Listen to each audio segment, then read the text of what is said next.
안녕하십니까? 저는 아브라함의 부인 사라입니다.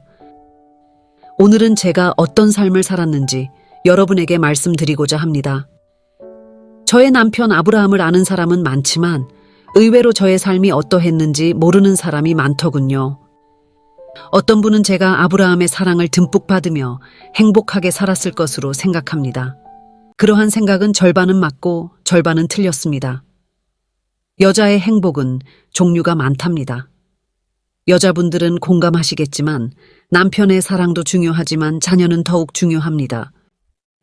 한나는 남편 엘가나의 사랑을 받았지만 아이를 낳지 못해서 굉장히 괴로워했습니다. 저도 한나와 마찬가지로 아이를 낳지 못하는 여성이었습니다. 고대 사회에서 아이를 낳지 못하는 여자는 하나님의 저주를 받았다고 생각했습니다. 아브라함과 결혼하고 몇 년이 지나지 않아 저는 시부모님과 가족들에게 무언의 압력을 받았습니다. 시동생들은 모두 결혼하여 자녀를 낳았습니다.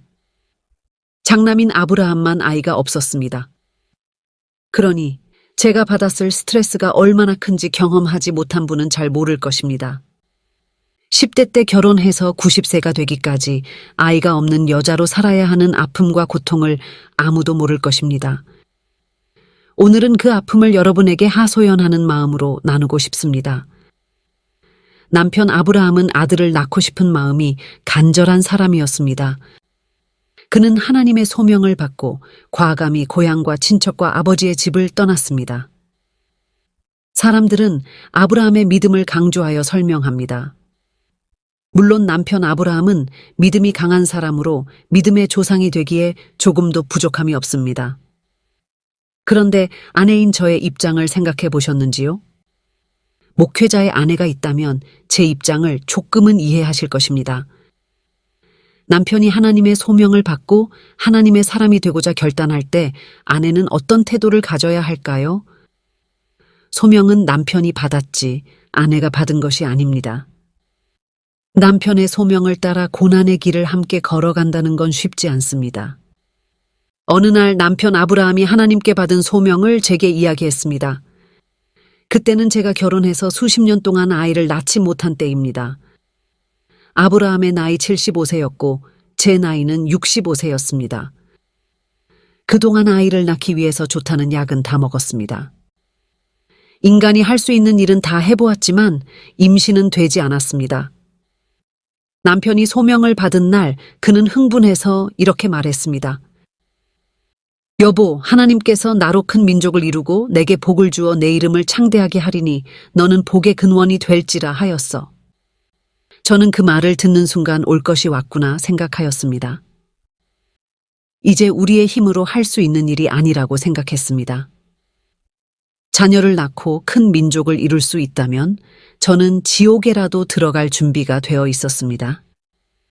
제가 어찌 남편을 만류할 수 있었겠습니까? 사람들에게 아이를 낳지 못하는 저주받은 여자라고 손가락질 받는 주제에 제가 할 수 있는 말은 없었습니다. 저는 조용히 정말 조용히 순종할 수밖에 없었습니다. 저는 죄인입니다. 이 집안에 맏며느리로 들어와서 제 책임을 감당하지 못한 죄인입니다. 그 후로 벌어진 일들은 여러분도 어느 정도 아실 것입니다. 남편이 애굽 땅으로 내려갈 때 자신이 살기 위하여 저를 누이라고 말하자고 할 때도 저는 아무 말 못했습니다. 남편이 그랄 땅에서 아비멜렉에게 또 저를 누이라 속이자고 했을 때도 저는 아무 말 하지 못했습니다. 남편의 거짓말 때문에 다른 남자의 침실에 끌려갈 때 어떤 심정인지 아시나요? 저는 정말 죽고 싶었습니다. 저는 정말 이 세상에 태어나지 말았어야 하는 게 아닌가 생각했습니다. 남편이 그의 종 다메섹 사람 엘리에셀을 상속자로 결정하자고 했을 때도 저는 아무 말 못했습니다. 남편이 하나님에게 받은 비전을 말할 때 저는 정말 가슴이 무너졌습니다.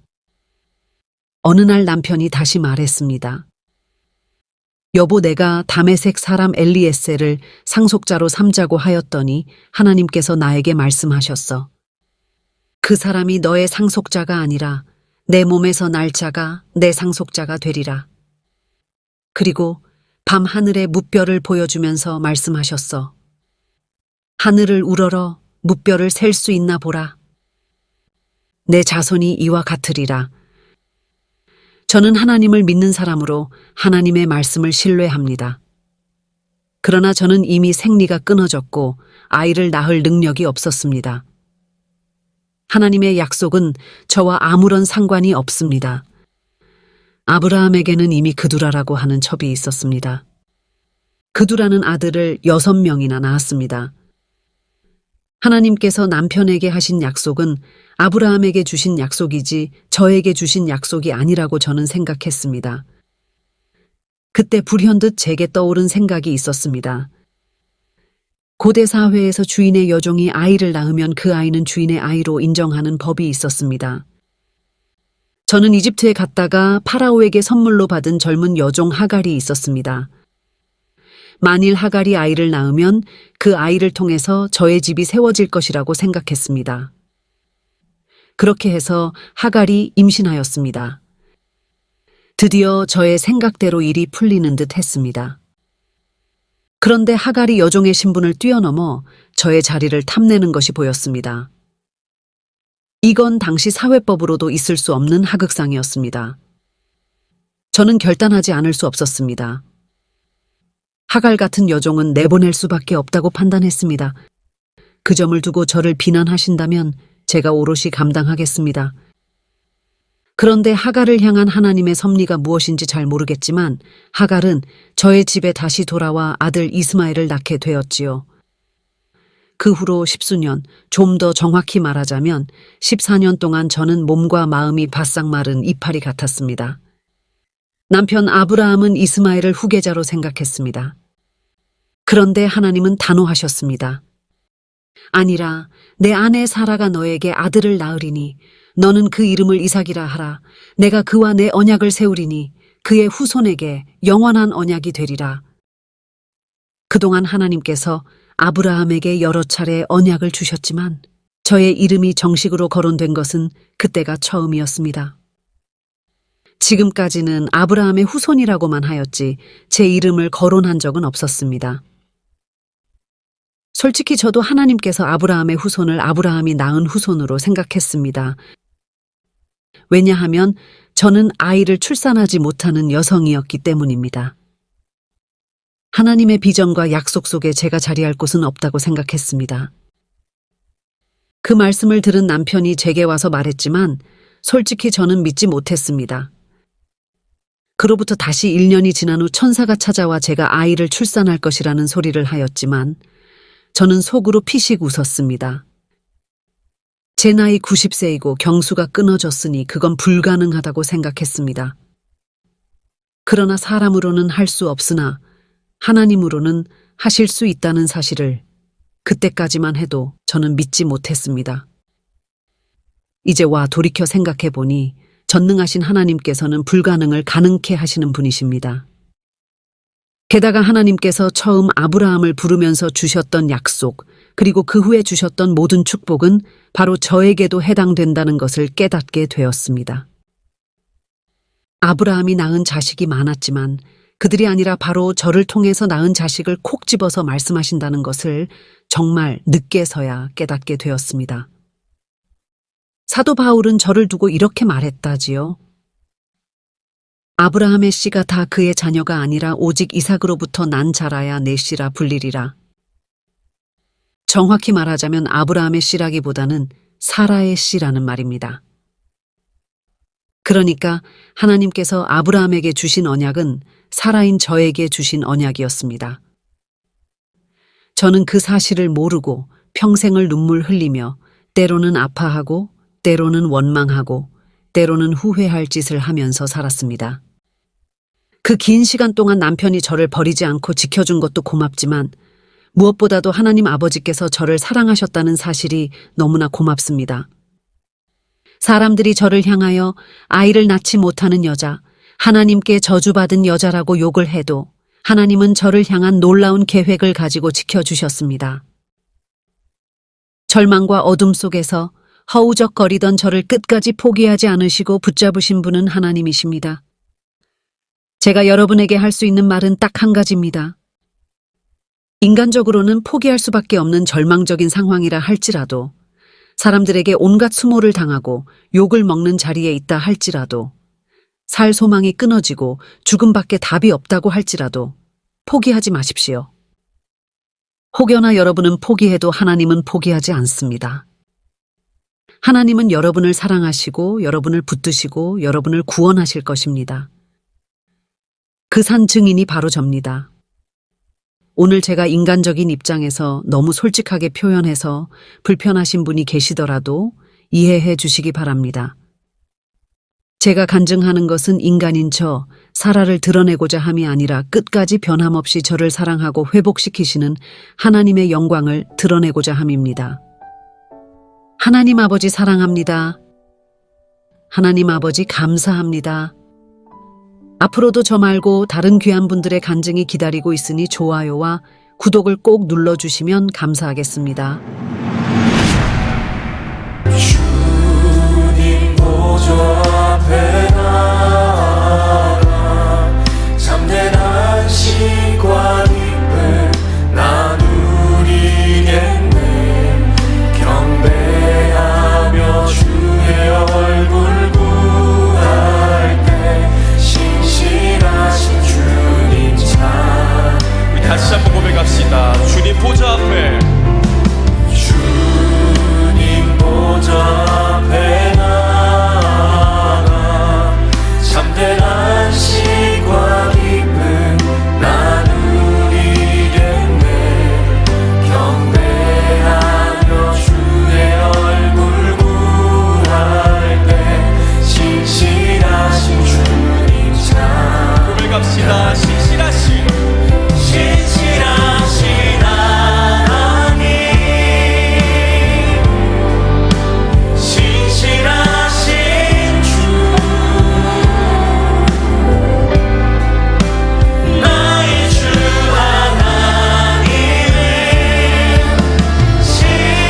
신실하신 주님. 함께 고백합시다. 기도 들으시는 하나님,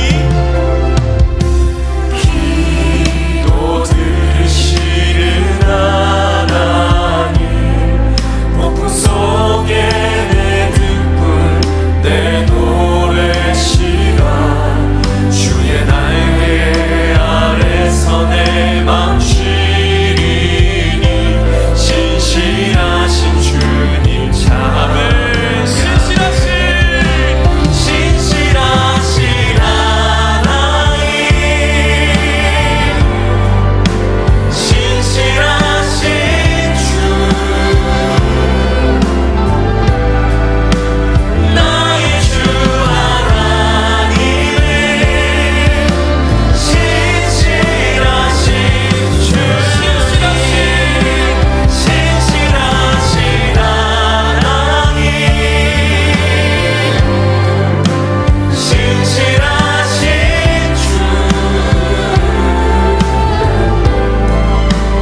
나의 주 하나님은 신실하신 주님. 고백합시다. 평화 내려주신 하나님, 평화 내려주신 하나님, 나로 고통받는 자를 위로하게 하소서. 나의 평생의 주의 사랑을 전하니 신실하신 주님 사랑해. 신실하신 하나님, 신실하신 주, 나의 주 하나님은 신실하신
아멘. 믿음으로 사라 자신도 나이가 많아 단산하였으나 잉태할 수 있는 힘을 얻었으니 이는 약속하신 일을 미쁘신 줄 알았음이라. 이러므로 죽은 자와 같은 한 사람으로 말미암아 하늘의 허다한 별과 또 해변의 무수한 모래와 같이 많은 후손이 생육하였느니라. 이 사람들은 다 믿음을 따라 죽었으며 약속을 받지 못하였으되 그것들을 멀리서 보고 환영하며 또 땅에서는 외국인과 나그네임을 증언하였으니 그들이 이같이 말하는 것은 자기들이 본향 찾는 자임을 나타냄이라.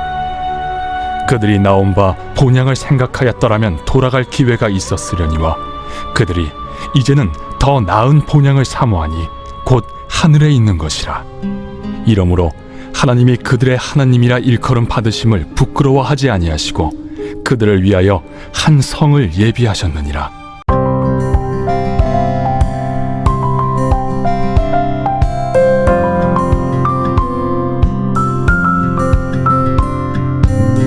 우리가 사라의 삶을 통해서 알 수 있는 믿음의 모습은 어떻습니까? 본문 11절 말씀입니다. 믿음으로 사라 자신도 나이가 많아 단산하였으나 잉태할 수 있는 힘을 얻었으니 이는 약속하신 일을 미쁘신 줄 알았음이라. 첫째, 믿음은 불가능에서 시작되죠. 그냥 아무나 할 수 있는 일이라면 무슨 믿음이 필요하겠습니까? 믿음은 내 힘으로는 어찌할 수 없는 불가능의 상황에서 시작됩니다. 다시 말해서 믿음에는 반드시 장애가 있다라는 말이죠. 사라의 경우에는 아이를 낳지 못하는 것이 장애물이었습니다. 성경은 그가 단산했다라고 말하죠. 사라는 불임이라고 하는 절대 불가능한 상황에 있었습니다. 그런데도 하나님은 아이를 낳을 수 있다라고 말씀하셨죠. 절대 불가능한 상황이었지만 믿음을 갖게 되자 잉태하는 힘을 얻어 결국은 아들을 낳았습니다.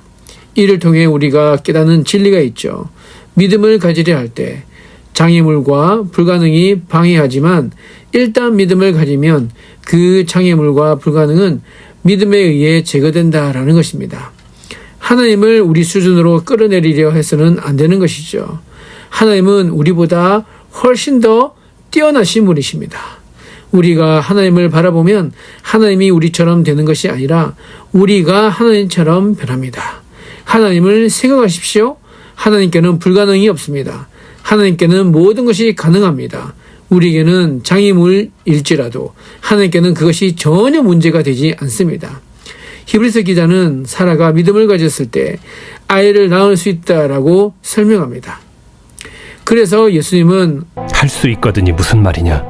믿는 자에게는 능히 하지 못할 일이 없느니라 라고 말씀하셨고, 바울도 내게 능력 주시는 자 안에서 내가 모든 것을 할 수 있느니라 라고 했습니다.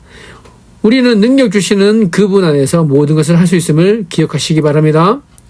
둘째, 믿음에는 인내와 용기가 필요하죠. 믿음으로 사라 자신도 나이가 많아 단산하였으나 잉태할 수 있는 힘을 얻었으니 이는 약속하신 일을 미쁘신 줄 알았음이라.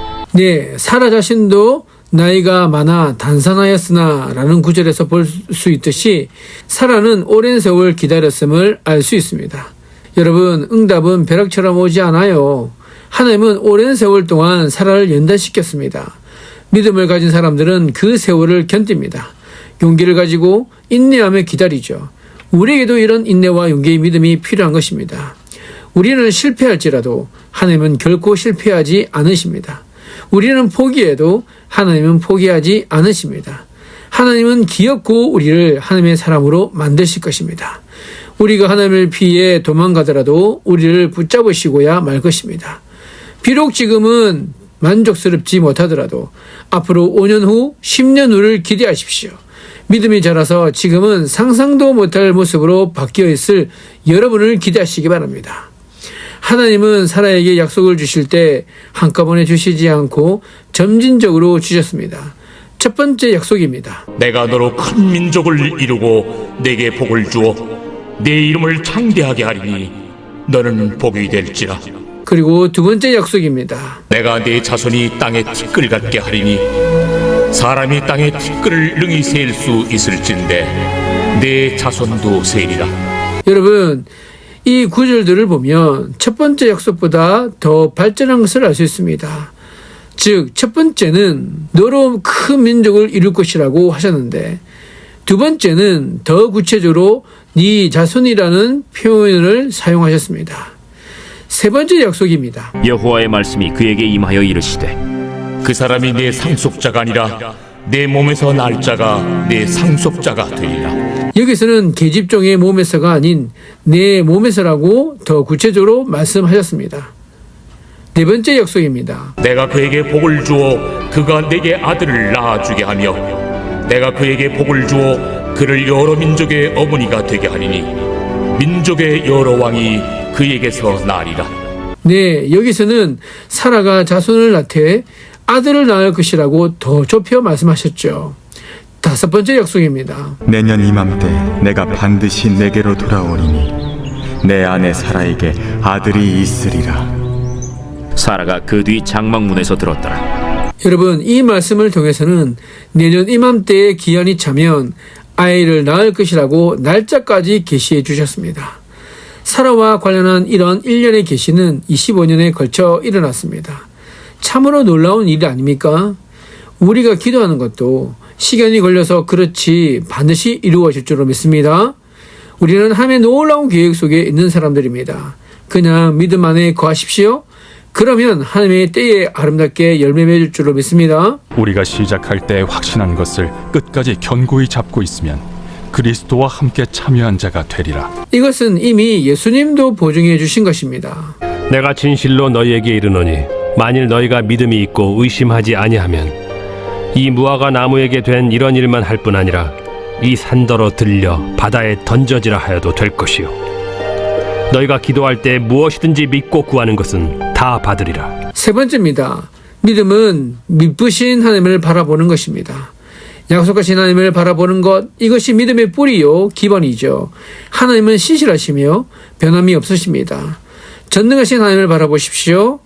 그리고 세상 지식으로 머리를 채우지 말고 하나님을 아는 지식으로 영혼을 채우시기 바랍니다.